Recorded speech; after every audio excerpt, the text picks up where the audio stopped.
அன்பான ஜோதிட அபிமான்களே, பொதுவாக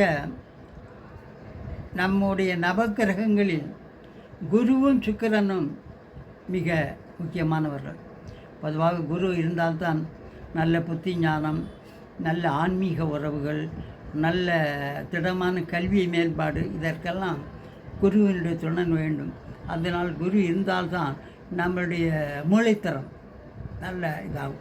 அந்த குரு பகவான் எப்படிப்பட்டவர் என்றால், இவரை பாருங்கள், இதுதான் குரு பகவானுடைய இயந்திரம். இது குரு மகா இயந்திரம், இது கோபாலுடையது. குரு பகவான் மீனம் மற்றும் தனுசில் தான் அவருடைய சொந்த இடம். அதே போல் இதெல்லாம் குரு பகவானுடைய இயந்திரம். ஆக இதை மனதில் பதியுங்கள். இப்படி ஒரு எந்திரத்தை வைத்து கொண்டால் கூட வீட்டில் நல்லவை நடக்கும். மேலும் இதன் மேல் குரு பகவானுடைய பரிகாரங்களை சொல்கிறேன் கேளுங்கள். பொதுவாக நீங்கள் குரு உங்களுடைய ஜாதகத்தில் ரிஷபத்தில் இருந்தாலோ அல்லது துலாத்தில் இருந்தாலோ அல்லது சனிக்கு இடத்தில் இருந்தாலோ அல்லது மகரம் கும்பத்தில் இருந்தால் கூட உங்கள் குருவினுடைய பேராதரவை பெறுவது ரொம்ப சுலபமான காரியம் அல்ல. ஆகவே அதற்கு நீங்கள் பரிகாரம் செய்து தான் ஆகணும். எப்படிப்பட்ட பரிகாரம் என்றால், குருவுக்கான பரிகாரங்கள் என்ன? வியாழக்கிழமை ஒரு பொழுது நீங்கள் உணவு சாப்பிடாமல் தவிர்க்கிறது நடக்க. உணவு சாப்பிடாமல் ஒரு பொழுது விரதம் என்று சொல்வார்கள், அதை கடைப்பிடிங்கள். அல்லது அரச மரத்துக்கு தண்ணீர் விடணும். ஏதாவது மலை பிரசத்தில் எங்கேயாவது போகிற இடத்துல ஒரு அரசம் இருந்தால் ஒரு பாட்டில் தண்ணி அல்லது ஏதாவது கொஞ்சம் தண்ணீரை மூண்டு கொண்டு ஊற்றினால் கூட உங்களுக்கு புண்ணியம் கிடைக்கப்படும். அல்லது டோப்பாஸ் நட்டு ஒரு மஞ்சள் நிற ராசிக்கல் அணிந்தால் கூட குருவிட ஆதிக்கம் கிடைக்கும். அதுபோல் வெள்ளி கணத்தில் குங்குமப்பூவை போட்டு தண்ணீர் விட்டு கலந்து நீங்கள் பொட்டு வைத்தால் கூட குரு அருள் கிடைக்கப்பெறும்.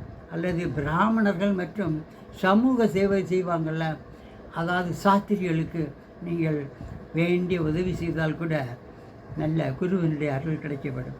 அதேபோல் குருவான ஆலயம் சென்று மஞ்சள் நிற பூக்களால், அது சாமந்தி பூ போன்ற கொடுத்தால் கூட, அதே மாதிரி கோயிலுக்கு சென்றால் கூட நீங்கள் வடகிழக்கு பாகத்தை சுத்தம் செய்தால் கூட குரு பகவான் உங்களுக்கு வேண்டிய ஆறுதல் தருவார்.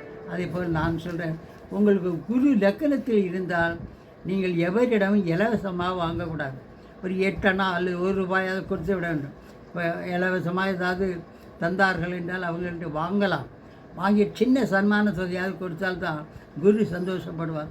குரு உங்கள் ஜாதி 2இல் இருந்தால் பானையில் நீரை வடகிழக்கில் வச்சிடும். வீட்டில் பானையில் தண்ணீரை நிரப்பி வடகிழக்கு பார்க்கணும். வடகிழ இடத்துல வச்சுக்கிட்டால் கூட குரு அருள் கிடைக்கும். அதுலேயும் ஆற்று நீர் ஒரு 16 லிட்டர் அல்லது மண்பானையில் மழை நீர் சேகரித்து வைத்தால் கூட குரு அருள் கிடைக்கும். குரு 3இல் இருந்தால் நீங்கள் துர்க்கையைத்தான் வணங்கணும், 3ஆம் இடத்தில் இருந்து கொண்டு. அதேமாதிரி 4இல் இருந்தால் உள்ளாடைகள் சிவப்பு வண்ணமாக அணிய வேண்டும். வேலைக்கிழமை அண்டர்வேர் அதேமாதிரி உள்கு பாவடைகள் இதெல்லாம் சிவப்பு நிறங்கள் அணிந்தால்தான் உங்களுக்கு 4இல் இருக்கிற குரு கெடுதலை அகற்றுவார். 5இல் குறி இருந்தால் ஆலயத்தில் நீங்கள் டைரெக்டாக பூசாரிக்கிட்ட பிரசாதம்லாம் வாங்கக்கூடாது. இன்னொருவரை வாங்க வைத்து அதை நீங்கள் பூசலாம்.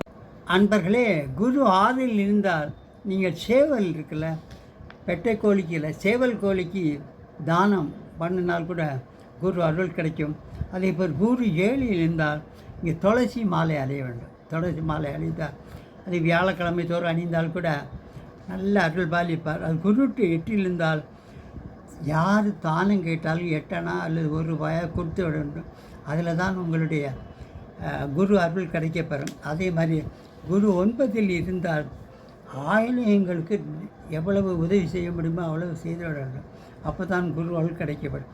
குரு 10இல் இருந்தால் எப்பவுமே இந்த மூக்கை சுத்தமாக வைத்திருக்க வேண்டும். ஜலதோஷம் வந்தால் கூட வியாழக்கிழமை மட்டும் இந்த குரு மூக்கு சுத்தமாக வைத்து கொண்டால் தான் அவர்கிட்ட அருள்பாதிப்பார். அதே மாதிரி குரு 11இல் இருந்தால் மஞ்சள் நிற கைக்குட்டை எப்படி சாயங்காலம் வேலைக்கிழமை வைத்து கொண்டால் மஞ்சள் நிற கைக்குட்டை நிறுத்தல் வேண்டும். குரு 12இல் இருந்தால் நீங்கள் பொய் சாட்சி சொல்வது கூடாது, பிறரை ஏளனம் செய்யக்கூடாது. இதெல்லாம் செய்தால் குருவுக்கு பிடிக்காது. அதுபோக குரு 6இல் இருந்தால் கெடுதல் தான். அதனால் தங்கச்சி குழந்தை, மகளின் குழந்தைக்கு உரிய மரியாதை தர வேண்டும். அவர்களை தந்தையோடு வாழ வைப்பதற்கு நீங்கள் வேண்டிய அளவுக்கு உதவி செய்யணும். குரு 7ல் இருந்தால் மனைவியின் சொல்படி நடக்க நேரிடும். வீட்டிலும் கோயிலும் கூடாது. வீட்டில் கோயில் வச்சு கும்பிடுவது கூடாது. அதுபோல் பெண்கள் துறவிகளை வணங்குவது கூடாது. குரு 7 இருந்தால் இங்கே பெண்கள் சாமியாரை போய் காலில் விழுந்து கும்பிடுவது அதெல்லாம் கூடாது. ஆண்கள் பிற மாதர் மேல் கை வச்சு தொடக்கூடாது. குரு 7 இருந்தால் ஆண்கள் பிற மாதர்களை ஆசீர்வதிப்பது கூடவே கூடாது. குரு 10ல் இருந்தால் சந்திரன் 4ல் இருந்தாலும் பச்சரிசி பிறந்த நாளில் ஓடும் நீரில் திருச்சி சுற்றி போடணும். அதாவது கொஞ்சம் பச்சரிசி வாங்கி உங்கள் ஜாதகத்தில் குரு 10 4ல் சந்திரன் இருந்தால் கொஞ்சம் பச்சரிசி வாங்கி திருச்சி சுற்றி ஓடும் நீரில் போட்டு போட்டால் கூட நல்ல அருள் பாதிப்பார். அதேபோல் நீங்கள் குரு 10ல் இருந்தால் சனியில் 10ல் சனி 2ல் சனி இருந்தால் கூட குரு 10லிருந்து 2ல் சனி இருந்தால் பாதம் பருப்பை ஆலயத்திற்கு தருதல் வேண்டும். வீட்டில் கோயில் இருந்தால் அதனை வணங்குவது கூடாது.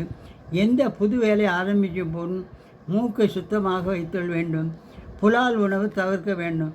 பிறர் கேட்காமல் அவர்களுக்கு ஆலோசனை கொடுக்கக்கூடாது. யாராவது அட்வைஸ் கேட்காம இது இருந்தாலே குரு அருள் கிடைக்க வரும். நன்றி, வணக்கம்.